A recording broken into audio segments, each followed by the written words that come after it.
Hello. Thank you for watching or listening. I'm so excited. Okay. Part 4, 2002 through 2005. Late 30s. They spoke very little of their mutual feelings, pretty phrases and warm attentions being probably unnecessary between such tried friends. Thomas Hardy, Far from the Madding Crowd. I love Far from the Madding Crowd. Sorry, I just watched that again. I want to read it. Okay.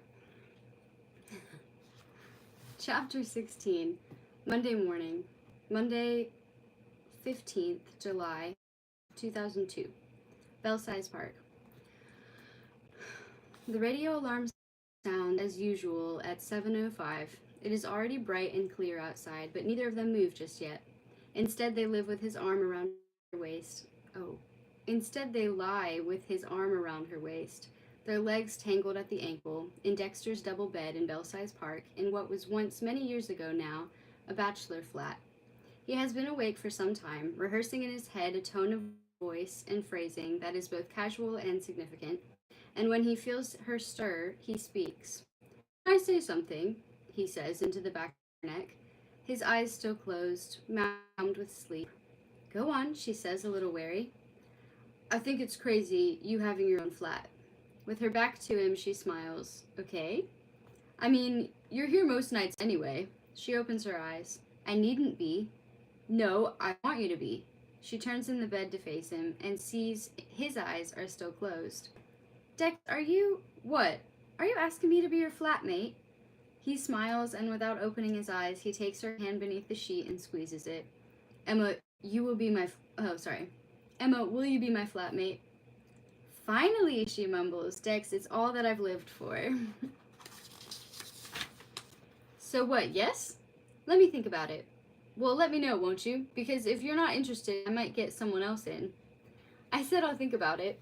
He opens his eyes. He had expected a yes. "What's there to think about?" "Just, I don't know, living together." "Live together in Paris." "I know, but that was Paris. We more or less live together now." "I know, and it's insane for you to rent. Renting is money down the drain in the current property market." "You sound like my independent financial advisor." "It's very romantic." She pouts her lips and kisses him, a cautious morning kiss. "This isn't just about some sound financial planning, is it?" "Mainly, but I also think it'd be nice." "Nice." "You living here. And what about Jasmine?" "She'll get used to it. Besides, she's only 2.5. It's not up to her, is it? Or her mother." "And might it not get a bit..." "What? Cramped? The three of us at weekends?" "We'll manage." "Where will I work?" "You can work here while I'm out." "And where will you take your lovers?" He sighs, a little bored with the joke after a year of almost maniacal fidelity.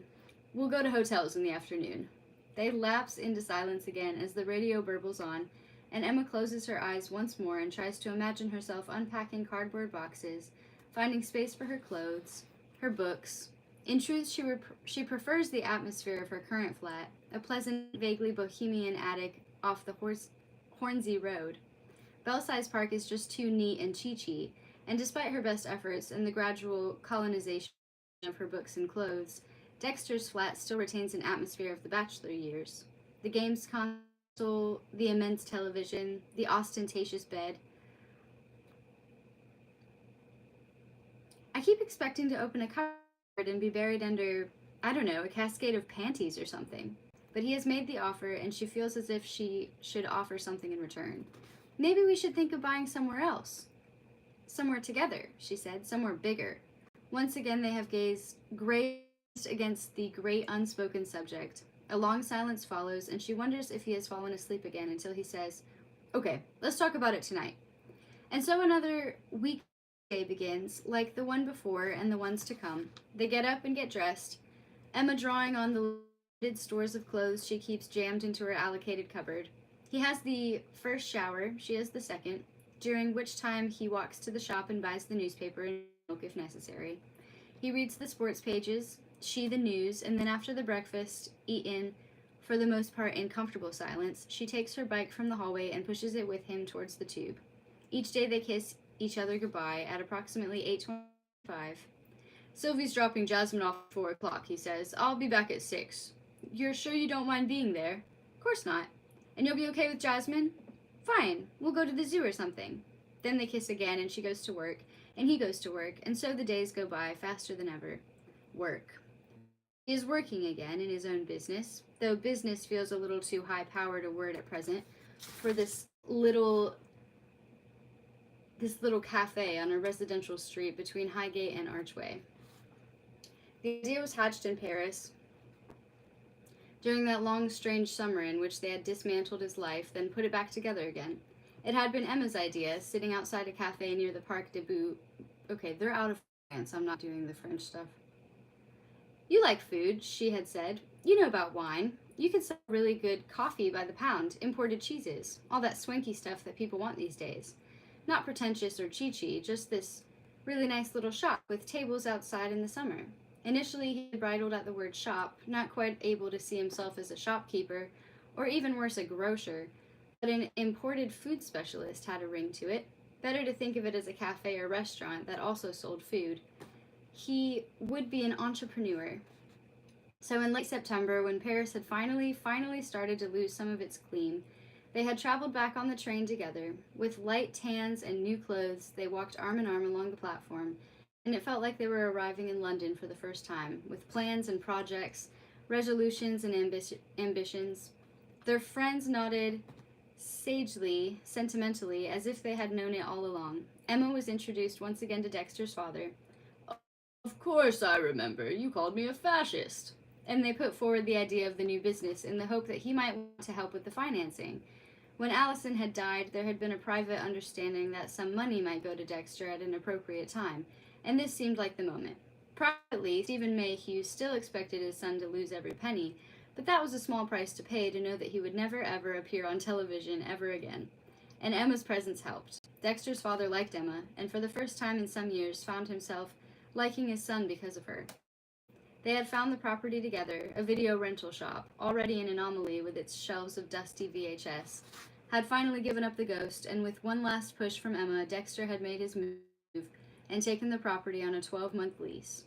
Through a long, wet January, they ripped out the metal shelving and distributed the remaining Steven Seagal videos around local charity shops. They stripped and painted the walls a buttery white, installed dark wooden paneling, scored other bankrupt restaurants and cafes for a decent industrial coffee machine, chill cabinets, glass-fronted refrigerators, all those failed businesses reminding him of what was at stake, how likely he was to fail.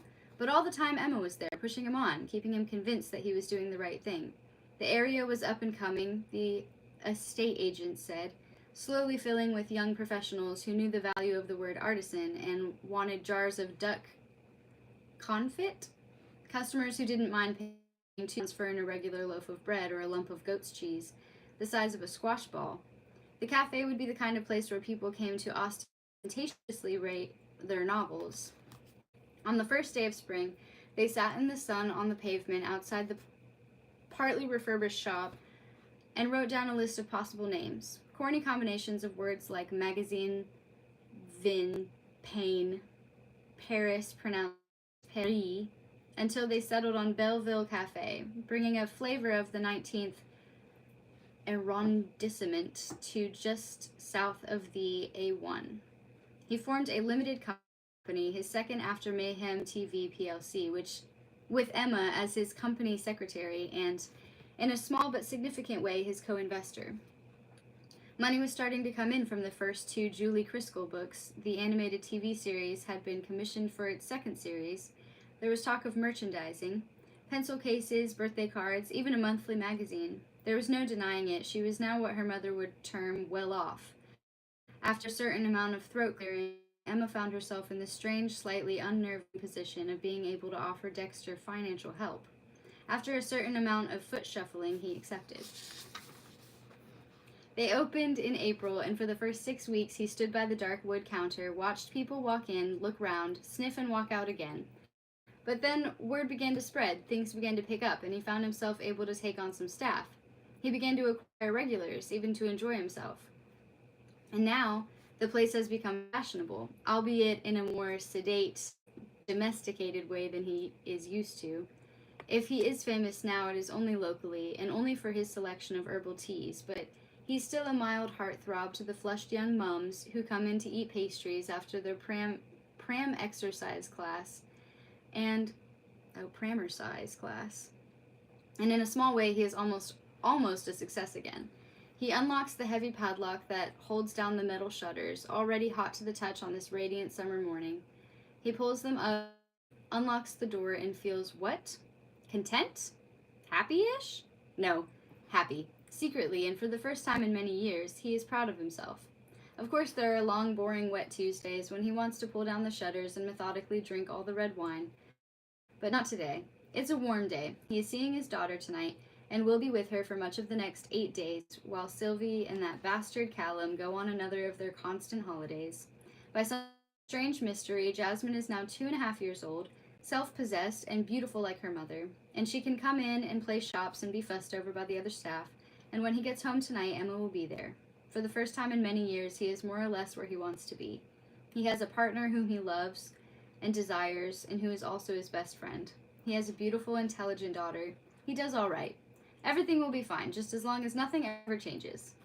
2 miles away, just off the Hornsey Road, Emma climbs the flights of stairs, unlocks the front door, and feels the cool, stale air of a flat that has been unoccupied for 4 days. She makes tea, sits at her desk, turns on her computer, and stares at it for the best part of an hour. There's a lot to do. Scripts for the second series of Julie Criscoll to read and approve, 500 words of the third volume to write, illustrations to work on. There are letters and emails from young readers, earnest and often disconcertingly personal notes that she must give some attention to, about loneliness and being bullied and this boy I really, really like. But her mind keeps slipping back to Dexter's proposal. During the long, strange summer in Paris last year, they had made certain resolutions about their future together, if in fact they did have a future together. And central to this scheme was that they would not live together, separate lives, separate flats, separate friends. They would endeavor to be together and faithful, of course, but not in any conventional way. No traipsing around estate agents at the weekend, no joint dinner parties, no Valentine's Day flowers, none of the paraphernalia of coupledom or domesticity. Both of them had tried it, neither had succeeded. She had imagined this arrangement to be sophisticated, modern, a new design for living, but so much effort is required to pretend that they don't want to be together that it has recently seemed inevitable that one of them will crack. She just hadn't expected it to be Dexter. One subject has remained largely unspoken, and now there seems to be no way to avoid it. She will have to take a deep breath and just say the word. Children. No, not children. Best not scare him. Better use the singular. She wants a child. They have spoken about it before in a roundabout. Wow. I don't know this word.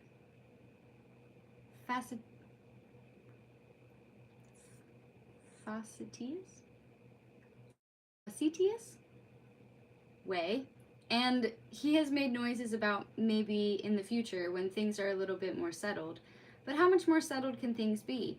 The subject sits there in the middle of the room and they keep walking into it. It's there every time her parents telephone. It's there every time she and Dexter make love. Less frequently now than in the debauch of the flat in Paris, but still often enough. It keeps her awake at night. Sometimes it seems that she can chart her life by what she worries about at 3 a.m. Once it was boys, then for too long it was money, then career, then her relationship with Ian, then her infidelity. Now it is this. She is 36 years old, a child is what she wants, and if he doesn't want it too, then perhaps they had better, what, call it a day? It seems melodramatic and degrading to issue that kind of ultimatum, and the thought of carrying out the threat seems inconceivable, for the moment at least, but she resolves that she will raise the subject tonight. No, not tonight, not with Jasmine staying, but soon. After a distracted morning of time wasting, Emma goes for a lunchtime swim, plowing up and down the lanes, yet still unable to clear her head. Then, with her hair still wet, she cycles back to Dexter's flat and arrives to find an immense, vaguely sinister black 4x4 waiting outside the house.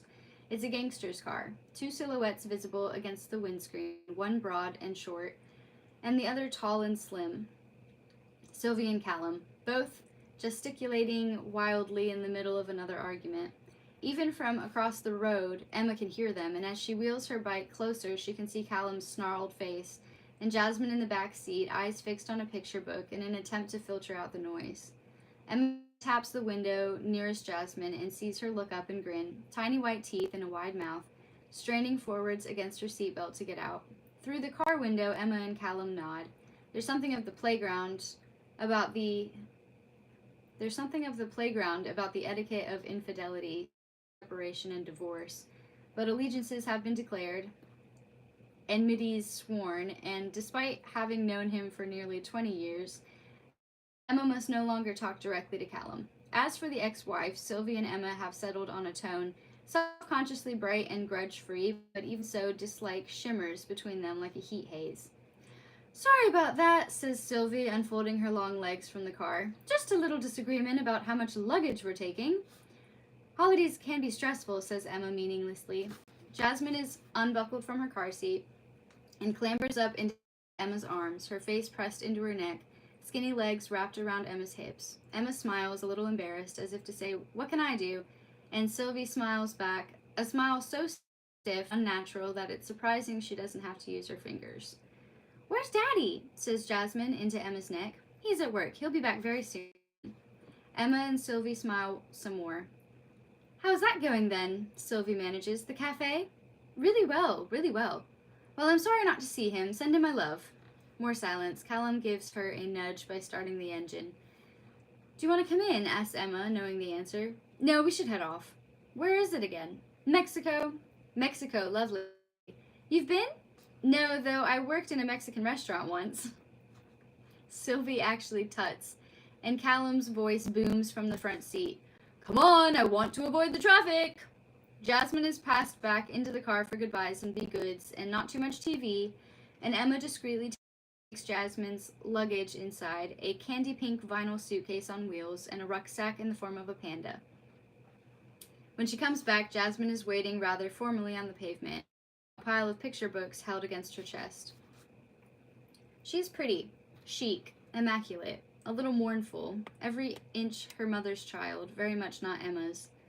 "We must go. Check-in's a nightmare these days." Sylvie tucks her long legs back into the car like some sort of folding knife. Mom stares forwards. "So, enjoy Mexico, enjoy your snorkeling." "Not snorkeling, scuba diving. Snorkeling is what children do," says Sylvie, unintentionally harsh. Emma bridles. "I'm sorry, scuba diving. Don't drown." Sylvie raises her eyebrows, her mouth forming a little O, and what can Emma say? "I meant it, Sylvie. Please don't drown. I don't want you to drown." Too late. The damage is done. The illusion of sorority shattered. Sylvie stamps a kiss on the top of Jasmine's head, slams the door, and is gone. Emma and Jasmine stand and wave. "So, Min, your dad's not back until 6. What do you want to do?" "Dunno. It's early. We could go to the zoo." Jasmine nods vigorously. Emma holds a family pass to the zoo, and she goes inside to get ready for another afternoon spent with someone else's daughter.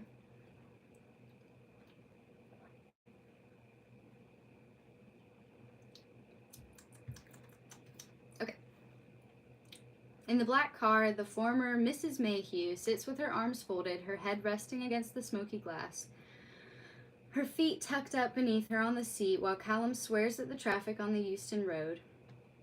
They barely speak these days, just shout and hiss, and this holiday, like the others, is an attempt to patch things up. The last year of her life has not been a success. Callum has revealed himself to be boorish and mean. What she took to be drive and ambition has proved to be an unwillingness to come home at nights. She suspects him of affairs. He seems to resent Sylvie's presence in his home, and Jasmine's presence too. He shouts at her for merely behaving like a child, or avoids her company altogether. He barks absurd slogans at her. "Quid pro quo, Jasmine, quid pro quo." She's 2.5, for goodness sake. For all his ineptness and irresponsibility, at least Dexter was keen. Too keen sometimes. Callum, on the other hand, treats Jasmine like a member of staff who just isn't working out. And if her family were wary of Dexter, they actively despise Callum. Now, whenever she sees her husband her ex-husband, he is smiling away, advertising his happiness like the member of some cult. He throws Jasmine in the air, gives her piggybacks, displays at every opportunity what a wonderful dad he has become, and this Emma person, too. All Jasmine talks about is Emma this and Emma that, and how Emma is her daughter's best friend. She brings home pieces of pasta glued to colored card, and when Sylvie asks what it is, she says it's Emma. Then chatters on and on about how they went to the zoo together. They have a family past, apparently. God, the insufferable smugness of the pair of them, Dex and M and Dex. Him with his chintzy little corner shop. Callum has 48 branches of natural stuff now, by the way. And her with her push bike and thickening waist, her studenty demeanor and wry, bloody outlook. To Sylvie's mind, there's also something sinister and calculating in the fact that Emma has been promoted from godmother to stepmother, as if she was always lurking there, circling, waiting to make her move. Don't drown, cheeky cow. Beside her, Callum swears at the traffic on the Marylebone Road, and Sylvie feels intense resentment at the happiness of others, combined with misery at finding herself on the wrong team for once. Sadness, too, at how ugly and ungracious and spiteful all of these thoughts are. After all, it was she who left Dexter and broke his heart. Now Callum is swearing at the traffic on the Westway. She wants to have another child sometime soon, but how?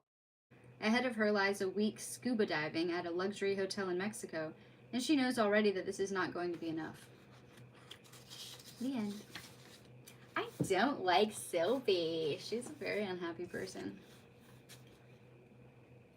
You cheated on him. Now you're mad that he's happy with his best friend? And he's a good dad? And yeah, I love that she suspects Callum of cheating on her. Probably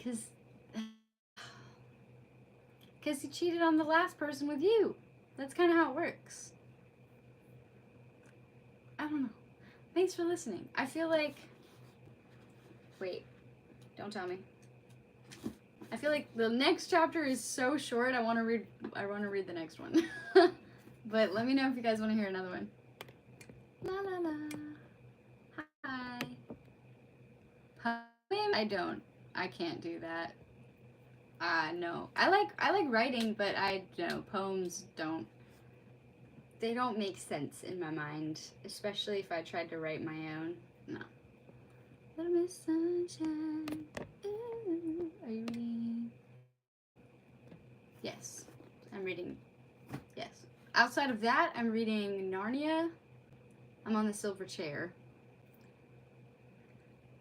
So far, I still think The Magician's Nephew's the best. Narnia, The Hobbit. I have one more chapter to read of this book I started in 2023. But it's so good, and I know the last chapter is going to be so crushingly heartbreaking that I've just been putting it off. So that's another one. Hello, fairy tale. How are you doing today, my friend? I'm amazing. How are you? You look so beautiful. Thank you. How are you guys?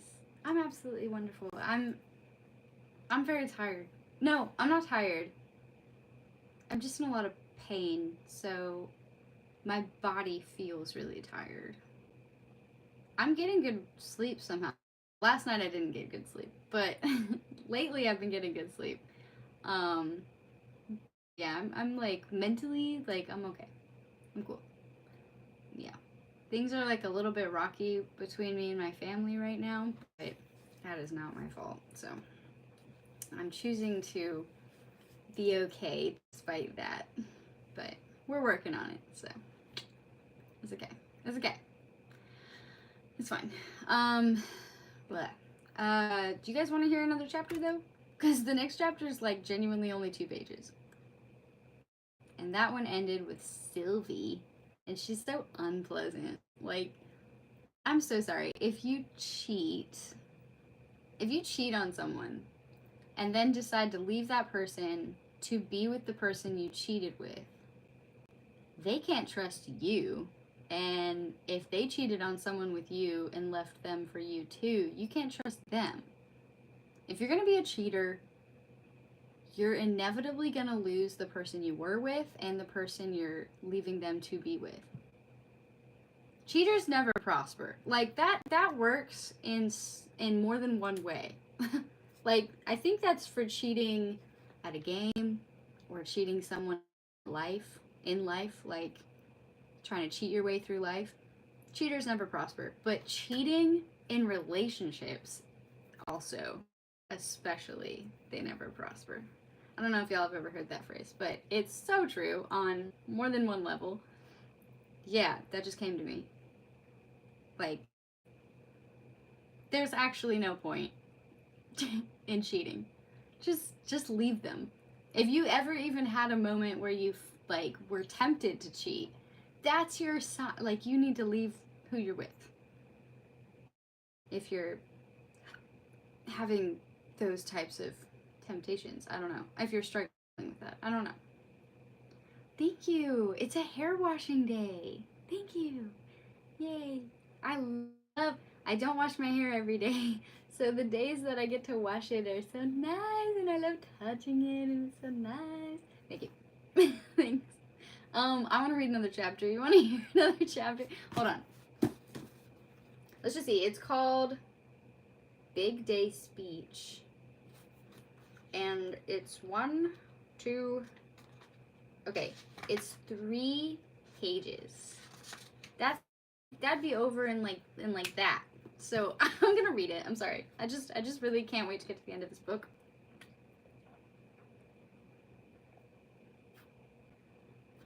This is so good.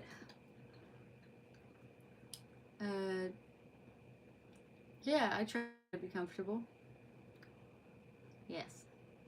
I'm not ever fully comfortable because I have a lot of pain, but I try. I do my best, you know. We do what we can. But I don't know, when you live with chronic pain, it's kind of hard to get comfortable ever, but whatever. All right. Okay, chapter 17. Really fast. I just want to know. Every chapter now, because they're together. They're finally together. So I just want to know, like, I don't know what's going to happen next. Okay. Because I kind of know. I watched the show. But, like, it's different when you're reading it. Okay. Chapter 17. Big Day Speech. .doc. Tuesday, 15th, July 2003. North Yorkshire. Yorkshire. The holiday cottage was not at all like in the photographs. Small and dark, it had that holiday cottage smell, air freshener and stale cupboards, and seemed to have retained the winter's chill in its thick stone walls, so that even on a blazing July day, it felt chilly and damp. Still, it didn't seem to matter. It was functional, isolated, and the view of the North Yorkshire moors was startling, even through the tiny windows. Most days they were out walking or driving along the coast, visiting antiquated seaside resorts that Emma remembered from childhood excursions, dusty little towns that seemed stuck in 1976. Today, the 4th day of the trip, they were in Philly, walking along the broad promenade that overlooks the great expanse of beach, still fairly empty on a Tuesday during term time. See over there? That's where my sister got bitten by a dog. That's interesting. What kind of dog? Oh, I'm sorry, am I boring you? Only a little. Well, tough, I'm afraid. 4 more days to go.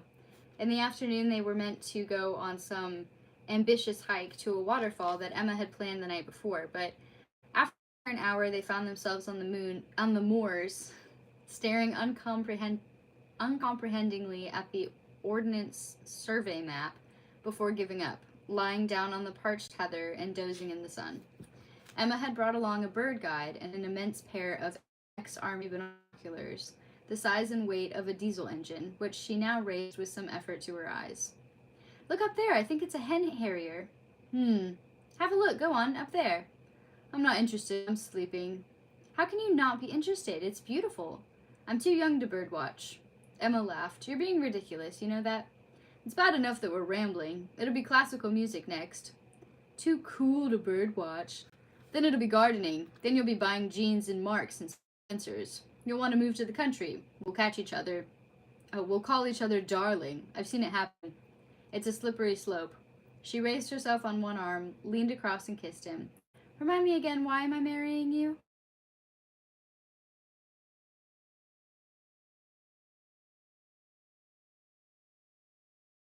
Calling me. Sorry. Okay. Remind me again why I'm marrying you? It's not too late to cancel. Would we still get our deposit back? Don't think so. Okay, she kissed him again. Let me think about it. They were getting married in November, a small, discreet winter wedding at a registry office, followed by a small, restrained reception for close friends and family at a favored local restaurant.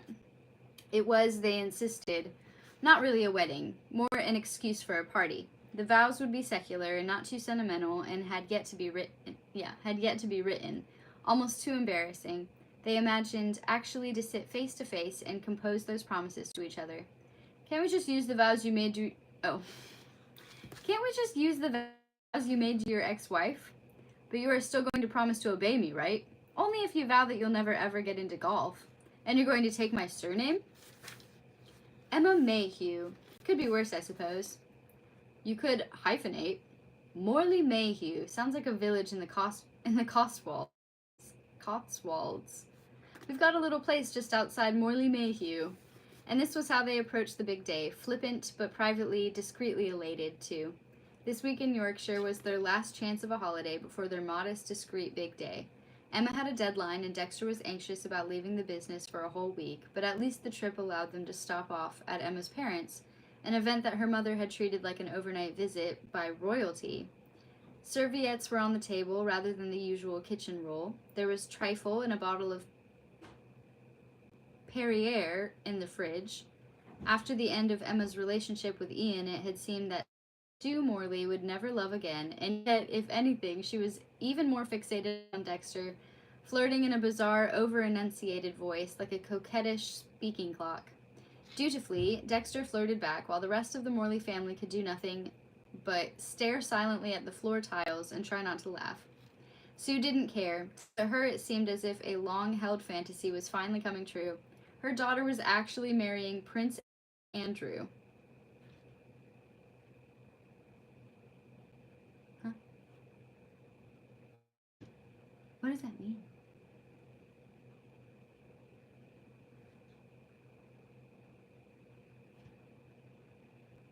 What does that mean? She's marrying Dexter. Who's Prince Andrew? Okay. Watching him through her family's eyes, Emma had felt proud of Dexter. He twinkled at Sue, was boyish and funny with her cousins, seemed sincerely interested in her father's koi carp and United chances in the league. Only Emma's younger sister seemed skeptical of his appeal and sincerity. Divorced with 2 boys now, resentful and perpetually exhausted, Marianne was not in the mood for another wedding. They spoke that night while washing up. Why is Mum talking in that daft voice? That's what I want to know. She likes him. Emma nudged her sister's arm. You like him too, don't you? He's nice. I like him. Just, I thought he was meant to be some famous shagger or something. A long time ago, maybe. Not now.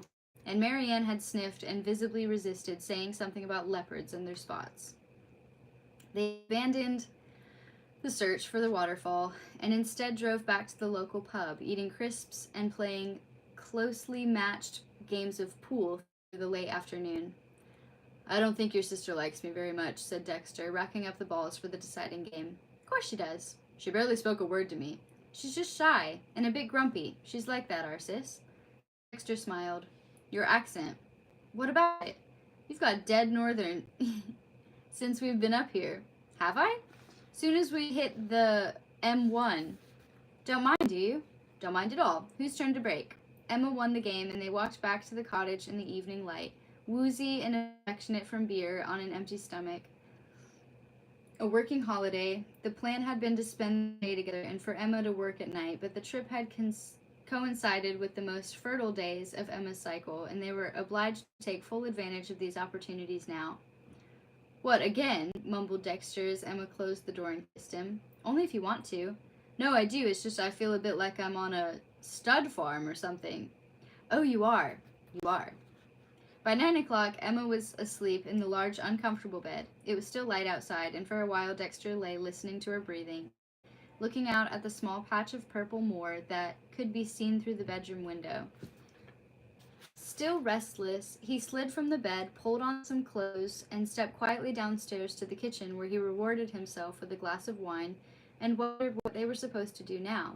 Dexter, who was used to the wilds of Oxfordshire, found this kind of isolation unnerving. It was too much to hope for a broadband connection, but in the brochure the cottage had also proudly boasted its lack of a television, and the silence made him anxious.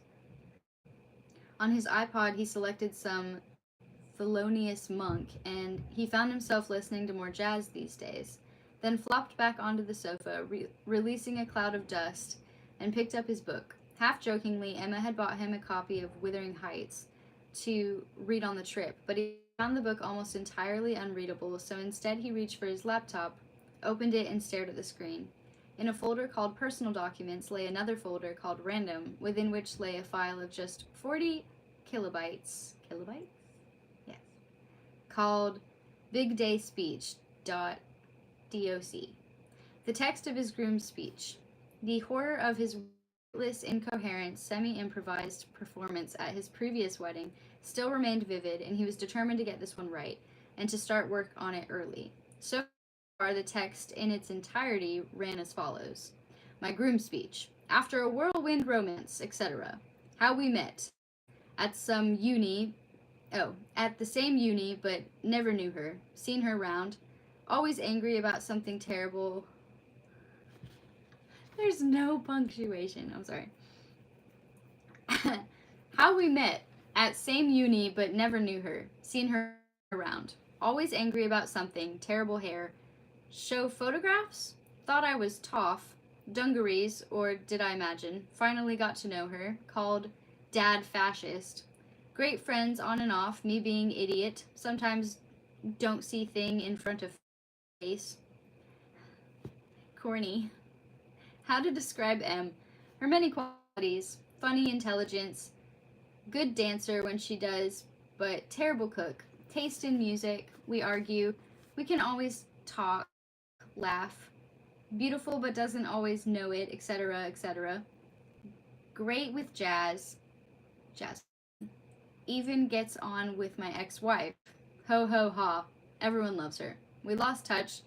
Bit about Paris. Finally together. Whirlwind romance. Nearly 15 years. Finally makes sense. All friends said told you so. Happier than ever been. Pause while guests vom in unison. Acknowledge second wedding. Get right this time. Thank caterers. Thank Sue Jim. Making me welcome. Feel like honorary northerner gags here, etc. Telegrams. Absent friends. Sorry Mum's not here. Would have approved. At last. Toast to my beautiful wife. Blah dee blah dee blah blah blah blah. It was a start, and the structure was there. He set to work in earnest, switching the font from Courier to Arial to Times New Roman and back again, changing it all to italics, counting the words, adjusting the paragraphs and margins so that it looked more substantial.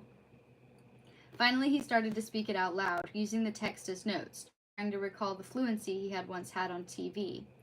I'd just like to thank everyone for coming here today. But he could hear the creak of floorboards above his head, and quickly he closed the lid of the laptop, slid it furtively beneath the sofa, and reaching for Wuthering Heights. Naked and sleepy-eyed, Emma padded down the stairs, stopping halfway and sitting with her arms wrapped round her knees. She yawned. What time is it? 10:15. Wild times, Em. She yawned once more. You've tired me out, she laughed. Stud. Go and put some clothes on, will you? What are you doing anyway? He held up Wuthering Heights, and Emma smiled. I cannot live without my life. I cannot live without my soul. Or is it love without my life? Or live without my love? Can't remember. Haven't got to that bit yet. It's still some woman called Nellie banging on. It gets better, I promise you. Tell me again, why is there no television here? We're meant to make our own entertainment. Come back to bed and talk to me. He stood and crossed the room, leaning over the banister and kissing her. Promise you won't force me to have sex again. What shall we do instead, then? I know it sounds weird, he said, looking a little sheepish, but I wouldn't mind a game of Scrabble. The end. I'm seeing how long the next chapter is. Okay, it's long. I want to wait. That was so good. It's getting really interesting. It's getting interesting when we have 3 more chapters left. Yeah. Thank you. I'm glad you like listening. Love listening. Oh, that's so nice. Oh, that's so nice. I love to hear it. I love this book. I just love them. Like, it's not the easiest book to read out loud, but it's so good. And then the next one we're reading is so good. I've never read it, but I read the first one on my stream. If you missed Wind in the Willows, it's so good. Oh my goodness. It's like a close, it's like kind of how Winnie the Pooh makes me feel, but it's like more sophisticated. Because in Winnie the Pooh, none of them have brains. Like, they're all rather dumb. Wind in the Willows, it gives me the same kind of feeling, but like they're highly intelligent and sophisticated and civilized animals. So there's a lot more intelligence in it, but it's just the same type of like carefree, like pure, wholesome, genuine. It's so good. It's so good. So once this one's over, which I think it's got 23 chapters. Yes. Yes. That book.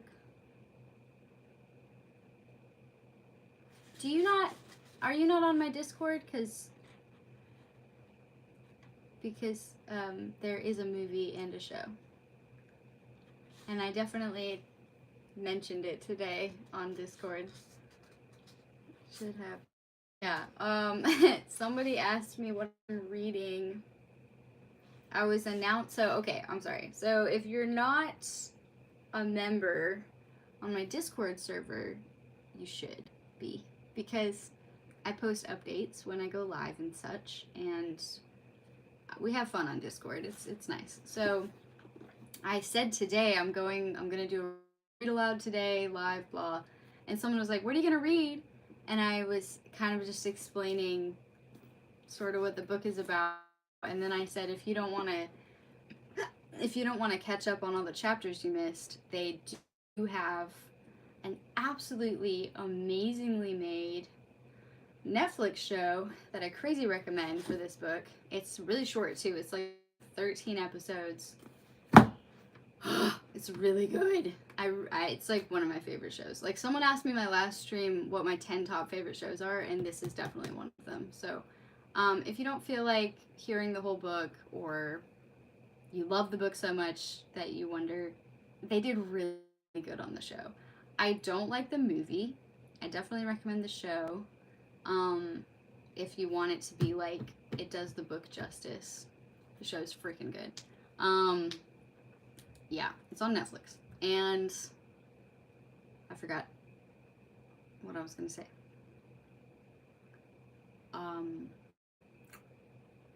Yeah. So that's a thing. But also, yeah, like, we talk about all kinds of stuff on my Discord. Like, it's not just me telling you when I'm going live. Like, we interact quite a bit on there. We talk about music and what we're nerdy about, and movies and shows, and like post like pictures of anything you want. Like, I post like art. If my sibling gives me a new piece of art, I post it. Or if I made a new piece of art, or like my outfit of the day, that's something I do. I started doing that recently. If you want to see my outfit every day of the week, I post videos of those in my Discord. Like, I do a lot of, like, not a lot, but I do a few, like, Discord only things. Like, I have some content that only Discord members are a part of. So I you know, if you want to join my Discord, that'd be so nice. And we just talk. Like, I have just a general channel, and every day I have a bot that posts like a question of the day, and so we all answer it and talk about our answers, and I don't know, it's just fun. I like Discord. And I do private movie nights on Discord. The last movie night was not good because I'm really sick, but still did it. But we do movie nights, and we usually stick to animated movies, and those are fun. I do private read alouds on Discord. Right now we're reading The Hobbit. Fun. That's fun. I'm trying to figure out how to, because I record my voice. I don't really film myself, but I record my voice, and trying to figure out how to post like an audio only thing on YouTube. I still can't figure out how to do it, so we gotta figure that out. But once I figure that out, I've got a few Hobbit chapters to post. But that's like a way for me to read in my bed and still be able to read aloud to someone. So I started doing that recently. I was like, I really want to read Tolkien, like Hobbit and Lord of the Rings and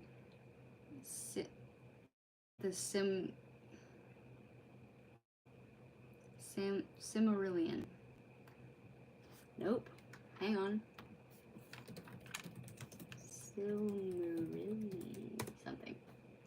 Silmarillion. Yeah, okay, I got that close. Yeah, I want to read all those, but I just don't have like the motivation to read to myself. It is so much easier for me to read out loud to someone. So I was like, let me start doing Discord only read alouds with The Hobbit and then Lord of the Rings. So that way I can still like relax in my bed, like I'm not filming myself, and just have my mic on and read like audio only. And then people can just like hop in and listen. And those are nice. So I do a few things that only Discord members are a part of. So have you ever thought, yes, actually yes, I have. When I shared, I wasn't a believer yet, like I didn't have God yet in my life, but I did share a lot of my experiences with a friend when I was like 20 or 21, so like 6 years ago. And they told me, even then they told me I should write a book about myself, and my experiences and the things I've learned and what I've been through and stuff. But now it's been like 6 years later, and I've been through even more horrific, like even worse things. So I'm sure the book would be even better than they were thinking then. But yeah, I'd be down. I don't really know how you start to do that, but since I have short-term memory loss, I do tend to write down a lot of just like my thoughts. When I have like a thought that I think is like something I don't want to forget, I write it down. So I write down a lot.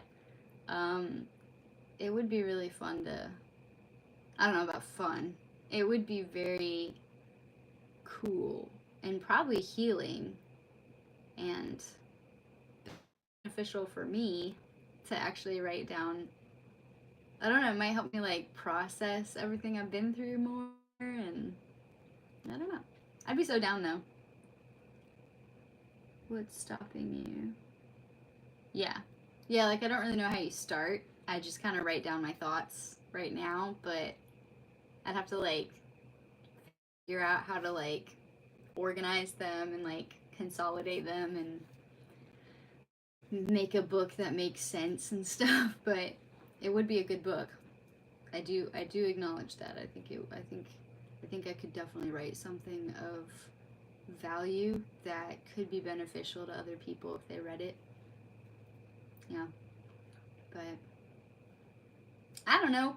For now, I love that I get to talk to you guys, and I don't really have a filter, or I don't script my videos or anything, so it's really just like whatever comes to my mind is what I'm gonna say on my streams. And I love that we get to just hang out and talk about whatever comes up organically, and I get to impart my input and my wisdom, and I don't know, I honestly just get to like verbally process with you guys. I need to sign up for like therapy or counseling, but I'm going to soon. I have to figure out. I just thought of an idea and I want to do it. I want to figure out how to sign up for me and my sister to go to therapy together. Because we have a lot of childhood trauma. And we did grow up in the same household. So, I don't know. I just think it would be like really healing for both of us, and good for both of our growth as people if we do it together. And just like hash out all the junk we went through together. And separately. I mean, I know she had her own separate experiences in our household. But I know that, like, me being there, because we're best friends, it would be easier for her to verbalize what she went through. You know, stuff that I didn't even, as it was happening, I didn't even realize that she was going through that. So I want to get signed up for that. That would be really cool. I am going to soon, so that's cool. Now that she said she's open to that, I'm like extra motivated to get signed up for therapy. So that'll be cool. But yeah, I think her and I could write a book. We could write a book together. That would be cool. That'd be really cool because she has very similar experiences that I've been through too. Yeah, I mean, obviously we're different people. Like, personality-wise, we're very alike, almost twins in the areas that really matter. And then we're like polar opposite in other areas, and that kind of helps. That just makes us even closer as friends. Like, I don't know, we like balance each other out, and like we're like each other's voices of reason and all these important things that you should have in a friend. But like, obviously we think about things in different ways and like process things differently, and I don't know, things like that. So I think we could make a great book. That'd be cool. Maybe one day. I'd be so down. That's definitely on the list of like dreams. Like, I want to be a craft teacher. That's a dream. And I want to have like a podcast. That's a dream. I would definitely write a book. That's on the dream list. But I don't know. Yeah. Anywho, I do want to get to bed at a good time. I have a very long day ahead of me tomorrow. So I still need to eat dinner, so I gotta go. But y'all are absolutely beautiful, wonderful, lovely to hang out with. Thanks for listening mostly tonight and hanging out with me. And yeah, we only have math. 7 more chapters? No. Oscar, you're here? I didn't know you were here. How are you? Y'all don't talk much, you know? I know I only ramble when y'all aren't talking. You know? Oh, but I got you if you're busy. No, don't say sorry. You're fine. I just didn't even know you were here. No, but I really do. I know I ramble. I'm trying to feel less sorry about it. I don't know. There's like a portion of me that's like, I don't feel sorry, it's my stream. But then the other part is like, I'm probably so annoying to listen to. Because I just like go on and on and on and on. But like, we can talk about anything. If you guys talk to me, I pretty much interact with every comment unless it's like not worth interacting with. You know what I mean. Yeah. Anywho's, I'm gonna go have dinner. Do you know I just discovered, and I've been going there. I'm not like a basic white girl. I don't go to Starbucks or Target. What are other white girl things? Somebody said I look like I am obsessed with cake pops. I had never had a cake pop before they said that. So I went out and tried a cake pop, and they're okay. They're I'm not obsessed though.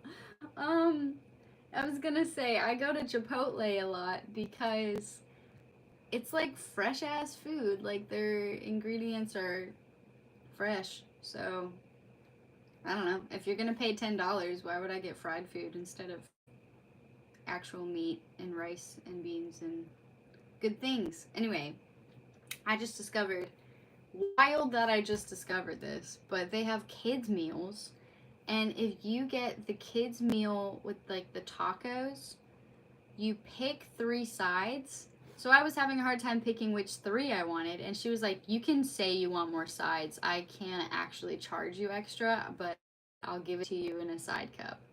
And I was like, oh, fuck yeah. So, sorry.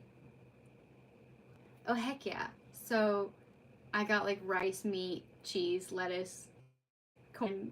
Like, it's so great. And it's only $5, and you get chips with it and a drink. So it's like, what? So, like, I was buying the like $12 meals and never finishing them because it's so much food. This is like still a good amount of food. I might finish it, and it was only $5. It's only $5. So I got one today for the first time, and I'm about to try it, and I know it's gonna be good because it's Chipotle, and I'm about to do that every time I go now and save money. Yes, and it's on the way back home, on the way home from work, which is like, yes, oh yes. So yeah. Anyway, sorry. Another, is it rabbit hole or bunny trail?